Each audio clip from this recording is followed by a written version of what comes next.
పుదీనా చూసారా ఎంత బాగా వచ్చిందో అసలు. అరటి చెట్లు దాంట్లోనే ఈ మట్టిలోనే పుదీనా పెట్టినా. ఇదిగోండి సన్నజాజి చెట్టు ఇట్లా మొత్తం దీనికి కట్టేసిన అనమాట. ఇప్పుడే మొగ్గలు వస్తుంది. ఇదిగోండి కాకపోతే బకెట్ సైజ్ పెంచాలి, మళ్ళీ నెక్స్ట్ టైం పెంచుతాను ఇంకొద్ది రోజులు అయిన తర్వాత. అట్లాగే మీకు అక్కడ నాటు గులాబీ ఉంది, చూపిస్తాను ఉండండి. ఇదిగోండి నాటు గులాబీ చెట్టు చూసారా, ఇప్పుడే పూలు స్టార్ట్ అవుతున్నాయి. అంటే పూలు వస్తాయి ఒక్కసారి వచ్చి మళ్ళీ అన్నీ అయిపోయిన తర్వాత మళ్ళీ ఒక్కసారి మొగ్గలు స్టార్ట్ అవుతాయి అనమాట. ఇదిగోండి మొగ్గలు ఒక్కొక్క కొమ్మకు 2 2 3 వస్తుంటాయి అనమాట. ఇదిగోండి మొగ్గలు. ఇదిగోండి ఇక్కడ అక్కడ ఇక్కడ ఇంకా ఆల్రెడీ 2 3 పూలు తెంపేసిన. రోజొకటి ఖచ్చితంగా రోజొకటి చూస్తూనే ఉంటుంది. ఒక వారం 10 రోజుల వరకు.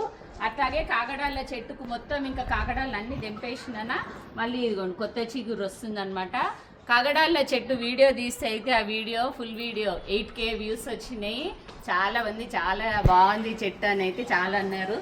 ఇదిగోండి ఇదైతే నాటు గులాబీ చెట్టు. ఓకేనా, బాయ్.